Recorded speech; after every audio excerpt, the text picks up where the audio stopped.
No excuse, no BS, life coaching focused on results, not feelings. I started my company due to the trials I went through fire, through darkness, my whole life, really. I'm dyslexic. I have ADHD. So never going to amount to anything. You're going to be just like your father. You're dumb. I should have seen it sooner. But as I said, I'm a stubborn man. It took something of that severity to really smack me in the face and say, wake up, look in the mirror. We're the only ones holding ourselves back. The decision and the choice is up to you. And most importantly, if you're willing to put the work in to do it. It's easy to be comfortable.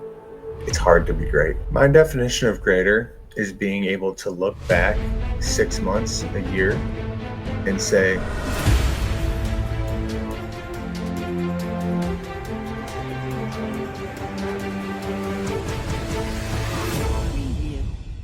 My goal here is to uncover those moments that made my guest greater, so you can find the courage to step boldly into your journey.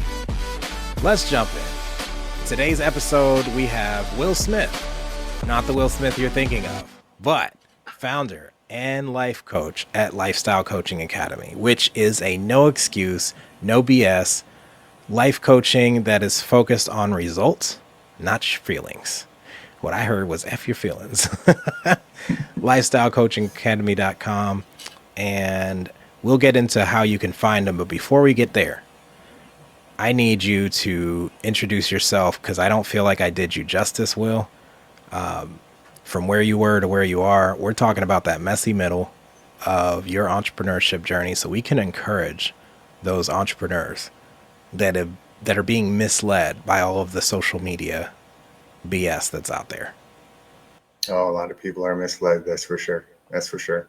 I'm Coach Will, founder and life coach at Lifestyle Coaching Academy, the creator of the New Me Initiative, which is a 90-day, no BS, action, results focused coaching program that takes you from the life you have to the life you want in a, again, no BS type of way. I love that, man. So what's the story of where you started that most people don't know? Well, I'm very open about my journey. I'm very open about my struggles because I am a strong believer that when you are transparent like that, people understand you more. But not only that, there's so many people, as you mentioned, on social media that make it seem like that becoming that new you, living that great life is so simple, and it's not. Um, I started my program, I started my company due to the trials that I went through. And it was through fire, really, through fire, through darkness. I know that's kind of an oxymoron there, right? Fire brings light. But hey, I mean, it was a dark, dark time finding myself physically, mentally, emotionally, spiritually, all of the above.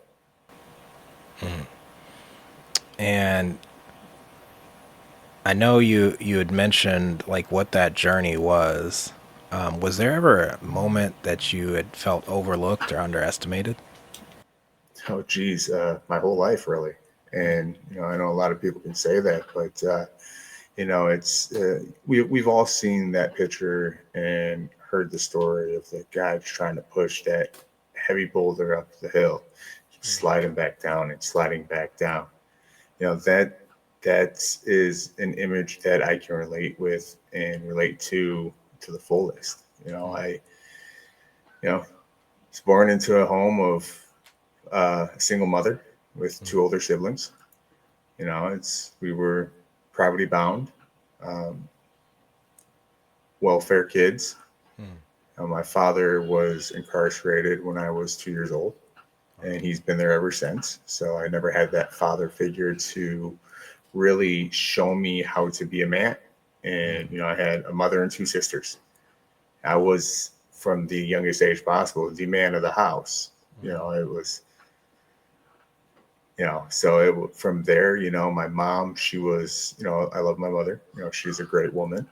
I believe that she did her best until she snapped herself. And when she did that, she got selfish and focused on herself, abandoned us a few times, ward of the state throughout the young childhood, till in and out of foster care until I was emancipated at the age of 17. Wow, man. That's a lot deeper than what I knew. Yeah, yeah, Some of the most beautiful, and I can relate partially with the not having a father, raised with women, pushing that boulder uphill. I'm sure a lot of listeners can right now, and it's more common than we realize. Like the story of beautiful people with beautiful hearts to serve that are born from something that you wouldn't believe would turn into this. Were there any limiting beliefs that you had to overcome, or like a story you had to stop telling yourself in order to move forward in spite of this story that you've just told me? yeah. On top of that story, I'm dyslexic. Hmm. Um, I have ADHD, so the biggest thing is you're never going to amount to anything. You're going to be just like your father. You're dumb. You're never going to make something of yourself. And that I was told as far back as I can remember, of about 9 years old. That's what I was made to believe. So growing up, and even when, in my late teen years before I was emancipated, it was a, a struggle mentally to overcome that. And it really wasn't until I had my son, or at least when I found out that my ex was pregnant with my son. Hmm. And when I found that out, I said, you know what? I may have never had a role model to show me how to be a good parent, to show me how to be the man I'm supposed to be. But I sure as heck had a lot of people to show me what not to do. Hmm. And if there's one thing that I'm going to make a promise to, is I will always be there for my children, no matter what. Amen, man. And that's beautiful. Again, it's relatable, bro. Trying to father as a fatherless man with no guidance, no role models, like it's it's a challenge, but not a lot of people accept it. Not a lot of people like lean into that. So I guess the next question I would have is like, who or what taught you the biggest lesson on this journey to becoming?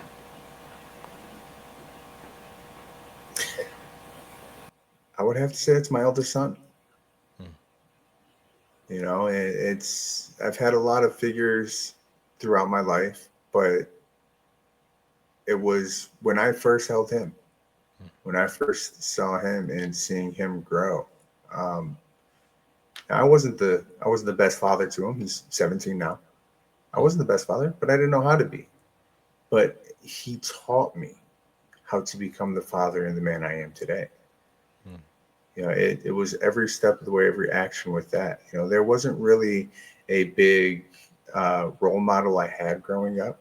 Now, I had a few people that taught me hard work and work ethic, which was great. I was doing construction when I was in my teens, make some side money. Um, but it was really my eldest son, after he was born, and just raising him. And I didn't see him for a few years in his young years due to conflict that his mother and I had. Hmm. And then when he was 6 years old, I ended up getting custody of him. Hmm. And I was the primary caregiver, the custodial parent.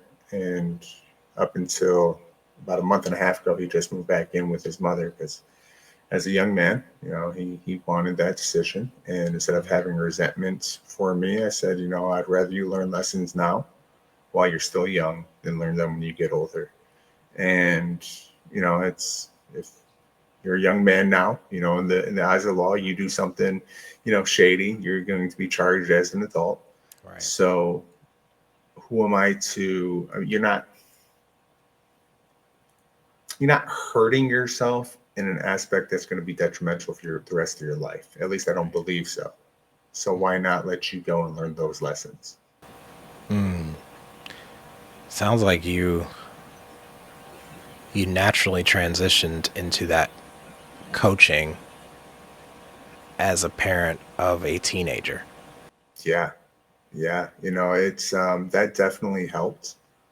With 3 years ago, I wasn't I yelled at him a lot, especially growing up. I'd say the thing that really has me look back to becoming the person I am today, and what hurts the most, honestly, what breaks my heart more than anything, is I would yell at him when I was younger. When he was younger, 23, 24, 25 years old, I didn't know any better. I knew Right. what I was taught. And although I didn't like it, I still fell in the same footsteps as I was in. Yeah. And I still, to this day, I can see his face as clear as day when he was just this young 7-year-old kid, and I would raise my voice, and the look and the scared on his face. Mm. It's a pain that I feel to this day that I never want anybody else to feel. Mm. I never want him to feel again. And that look haunts me. I get that, man. I was 17, 16 when I met my ex-wife, 17 when we, you know, she got pregnant and just we decided to get married. So many things happened between 16 and 19. Then it was like, whoa. I had two kids. My son was born like 11 days after my 18th birthday. I'd graduated, 9/11 happened, like all this stuff back to back. Had started college and just was not ready. Was not ready. I didn't, yeah, it was wild, man. But I can totally get that. Like when you're like, my son came to me, I want to say he was 16 or 18, maybe 19, one of those teen years, and said, "Hey, man, I just want to say, like, kudos to you for having two of us by now and, like, really, like, holding it down, working, all these things you did. Like, I didn't realize, like, how much you actually did because he can barely do what he's supposed to be doing at 19. It was 19. And here I had two kids and I was working and married and all these things that just, I didn't even think about it till he said it. Yeah, I guess I did better than I thought I did. But still, those times where like you lose your cool or you lose your apartment and your whole family has to go through it with you because you weren't prepared and Yeah. like you're forced to grow up. It is the best teacher, but it's not fair, right? It's not fair to bring people through a lesson that you probably should have learned when you were single. Yeah. Amen to that.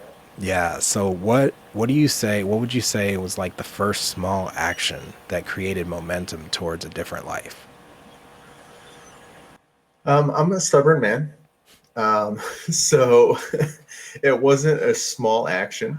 It was definitely a life changing action, and um, that was me being real drunk. Mm. I was I don't remember a family vacation, and I left a day early because I was just disgusted with myself. Mm. I woke up that next day like, how did I even get to bed? Like, wait a minute, and I was just so devastated, honestly. Yeah. I We went to an indoor water park in Ohio. Um, it was myself, my wife, my son, and my in-laws. And I I can't tell you the day before I left. I can't tell Mm. you really what happened. I don't know. Mm. I just a lot of whiskey is what I do know, Mm. but remembering not so much. And that was really when I woke up that next morning was really that spark that hit me. Mm. And I was so devastated by that. I left early. I said, I just need to leave. I didn't tell my wife what was going on. I didn't mention it to anybody. It was about 3.5 hour drive home. The Mm. whole time I'm just kind of having a conversation with myself, like, dude, what is wrong with you? This is Mm. not who you want to be. You've Mm. seen this when you were younger. This is not who you want. This is not the role model you want to be. When I got home, my phone went off. It was like shortly before I got home, but I don't look at messages while I drive. Mm. And after I got home, I looked at this message of an acquaintance, a business associate or a business acquaintance that I um, just saying, hey, along the lines of, hey, um, luckily I have tough skin, not a lot of people do. Hmm. You really need to put yourself in check. What you said to me is not okay. Hmm. And it was a little bit more stern than that, but that's the premise of it. And I'm like, what? I'm already upset from the night before, the whole day before. So I go and I look in the messages and I realize that, wow, I sent a really nasty, uncalled for a message, multiple paragraphs long, kind of uh, being a being a big a-hole Hmm. and being degrading to an Wow. extent. Something that I would not have done. I wasn't it wasn't my character deep down inside. Right. And so it was like I got a front hand with the vacation and then a backhand with that message. It was just that front hand, backhand, boom, boom. Hmm. And I cried in my chair. I sat down in my recliner and I cried. I didn't know what to do. And I just knew that I was lost. I knew that I had to do something. And that was real. That was the catalyst that really had me change. I should have seen it sooner, but as I said, I'm a stubborn man, and it took something of that severity to really smack me in the face and say, "Wake up, Will." Hmm. That kind of covers both the action and the transition. Like there was that moment that changed it all for you is the front hand backhand. I like Yeah. that. Life will do that to you a lot. So you knew it was time to leave the old behind when you got the front hand backhand. Mhm. Now, on the other side of that, what's a daily habit or system that helps you to keep moving now? I would say that the biggest one that helps me keep my peace. Um, I don't raise my voice every day anymore. I hardly raise my voice at all. Mm. And I would say the thing that helps me on a daily basis would be my prayer and meditation. Mm. I think that's my daily practice that really keeps me grounded. And of course, we're all humans. There are Mm. some days that are better than others. Um, but yeah, that right there is what really keeps me centered and grounded is my prayer and meditation, having that moment of peace spiritually. Some days I just need to zen. Other days I'm speaking with God. Mm. And between those two things really is helps me keep my peace. Yeah. Peace is so underrated, man. A lot of people are trying to move from this place of chaos and like constantly being busy and doing and getting. And I watched a TED talk last night about stop saying you're crazy busy, Mhm. and then prioritize your life like ER doctors do, or ER people in the ER do. They have, code black where there's nothing you can do about it and it's sad, but, there's nothing you can do. That person is either deceased or, they're not going to make it. And you have red, which is it's an emergency and it's life threatening. You have yellow, which it's an emergency, but it's not life threatening. Then you have green, you know, they're just noisy, but there's nothing wrong. They're just not comfortable. And the way we operate is everything is code red. Everything takes precedence and priority, and we're crazy busy, but nothing's getting done. And the peace, if you can move from a place of peace, everything just kind of works itself out. So it's beautiful that you mentioned that. And I'm noticing like the main differences between the people that are successful and the people that aren't is successful people have some kind of grounding in some kind of spiritual principles, some kind of deity that they believe in, higher power, right? And since you're mentioning the Bible, it says it is not good for man to be alone. So we need community. And that takes us to the next. I didn't mention the letters of the greater framework before this, but the second E is empowering community, like empower your network. So a two-sided question. So who empowered you when you couldn't see it in yourself? And then how do you empower others now? The one that empowered me was, and I'm going to name drop her. The girl that business acquaintance that sent me that message of, hey, not cool what you're doing. Her name on social media is Red Romina. And Wow. yeah, and she was the big turn point. Outside of me seeing myself, seeing what I sent her, it was the way that she responded. And I do, even to this day, I give her credit. I tell her at least once a year, hey, thank you. Thank you for that, because I don't know where I would be without that response. And she didn't have to give me the respect that she did. Right. It was how she responded to me. How she responded to that situation really tossed me back. And so I would have to give her the credit for shining the light on me and what I needed to do. And the second part to that question, I'm sorry, I don't remember. These two parts there. And how do you empower others now? Like, how do you take that respect that was, she didn't match the same energy you gave her? How do you take that and empower others now? I teach them by showing them through action. And I am open about what I've gone through. I am open about the horrible person I once was. And I show them through action, through accountability, self-accountability, and that bit of determination of wanting to change on how it's possible. But I'm not just, get it done, drill sergeant. Yeah, I mean, that's me, but I also understand what it's like to slip and fall, because it wasn't an overnight change for me. Right. I had to break those old ways and learn new ways to replace those with, to get to where I am today. It's not an overnight success. If that was the case, we would all be successful. Right.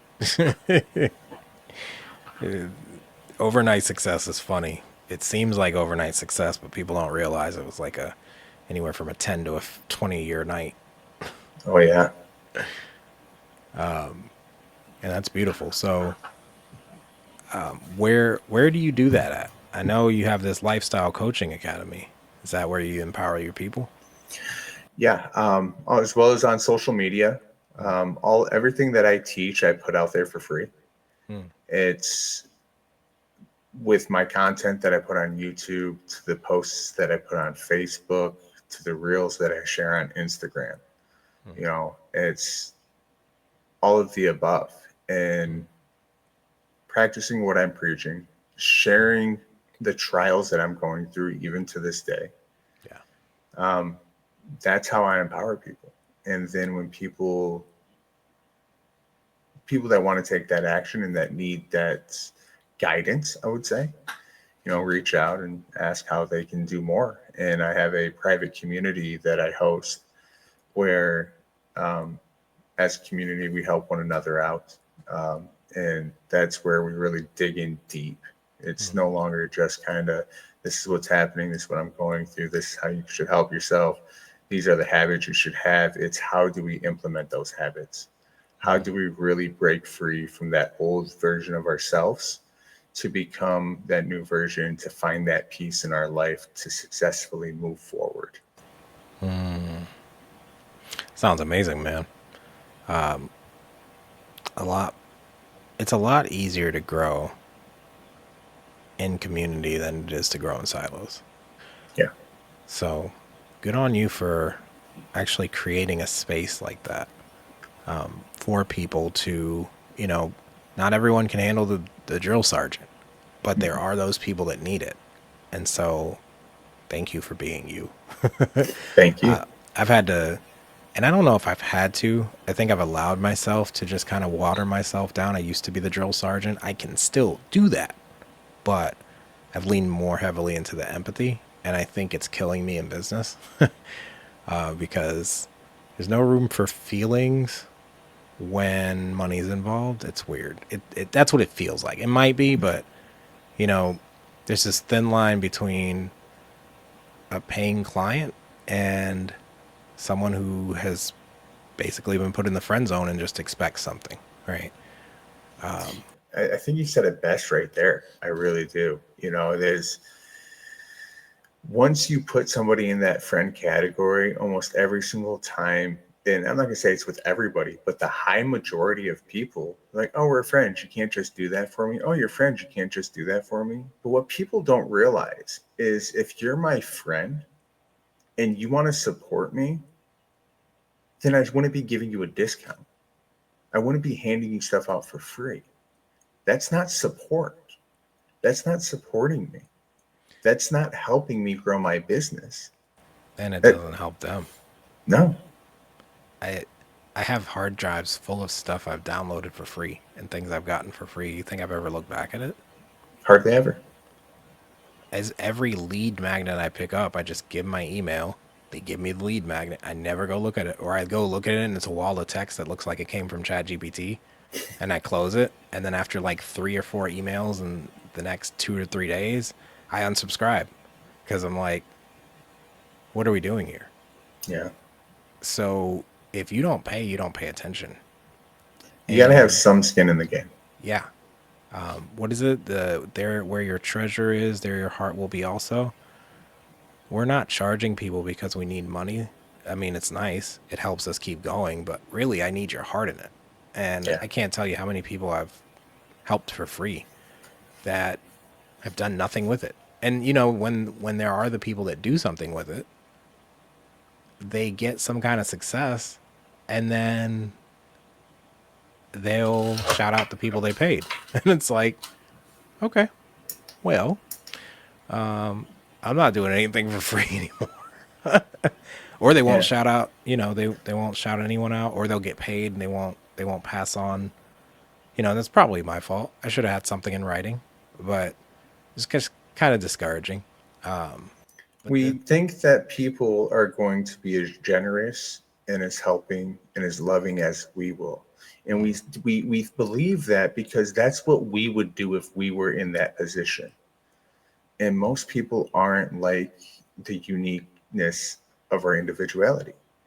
Most people aren't going to do the same, you know, and it hurts and it digs at us so much, again, because we would have treated the situation different. And that's yeah, where the true bother comes. yeah, yeah. But this is kind of, yeah, coming into that last letter of the greater framework, which is resilience. You know, you've got to have resilience in the face of setbacks, and every setback is going to teach you something. It's it's almost like you need the setbacks to get that thicker skin and be resilient, because this is just the beginning, right? We're just getting started on this journey. It only gets it only gets different from here. I'm not going to say it's better or worse. It just gets different. More challenging, you know, different level, different devil. With that being said, man, what how do you think resilience has shaped the way you lead today?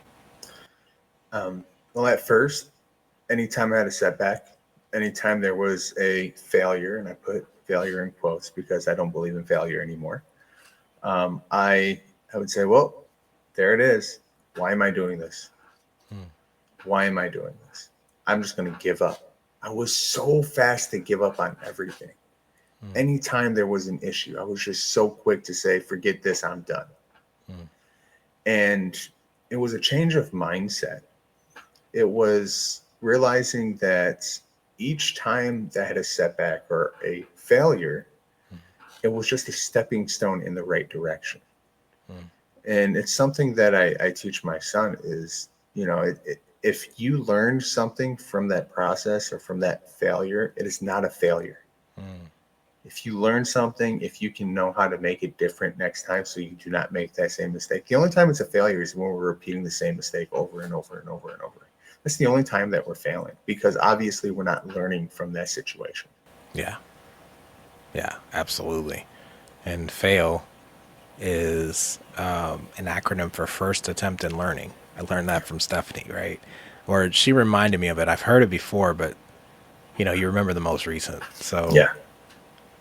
it's like you said, if you didn't learn anything from it, which you always will learn something, there's always a lesson to be learned in anything that happens. It's either a lesson of what to do more of, what not to do, or what to do differently, right? Mhm. Man, thank you for sharing that. So to wrap up, I got these last three questions. What, because we've gone through the whole greater framework, and I mean, it's all contained in a story, right? Your story is your greater.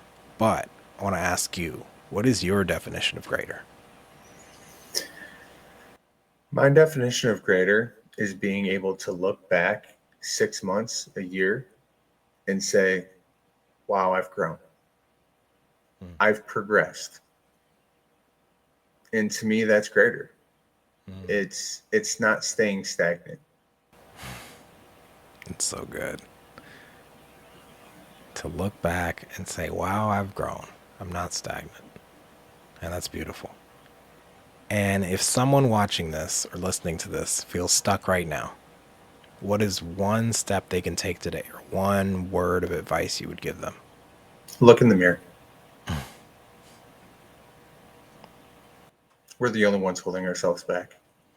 And we have every ounce of energy and power in our bodies to change any circumstance or predicament we're in. Mm. And I go a little deeper on this. If we look at the negative that we have going on, if we look at the things that are holding us back, if we look at the problems and the issues that we're having in life, and we follow that breadcrumb trail all the way back, it all started with something that we did. So no matter if it's positive or if it's negative, we are the only ones that we can hold accountable for our life. Amen. Once I become the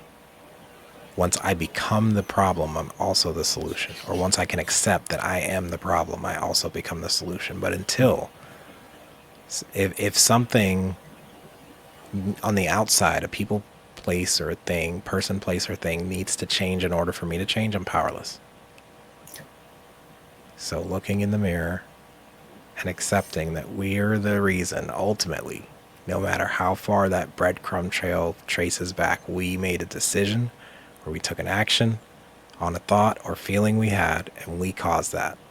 That's beautiful, man. Yeah. So I mentioned that my father's been incarcerated since 92, my whole life, for 33 years. Wow. I do have a distant relationship with him, but I was about 14 or 15 years old, and he left me with one piece of advice that I will never forget. Mm. And I was telling him how the situations I was in was, oh, it's so and so's fault, it's this person's fault. I rose my voice because that person, I did this because this person. And he said, stop. He said, look, how did he put it?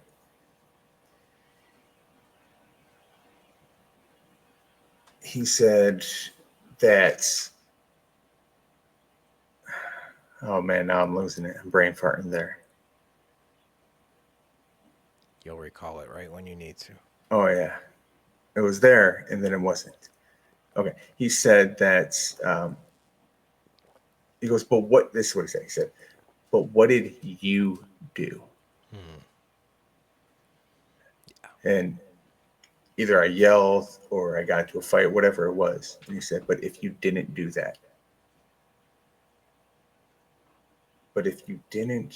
do that, the situation would have been different. It's so simple, it hurts.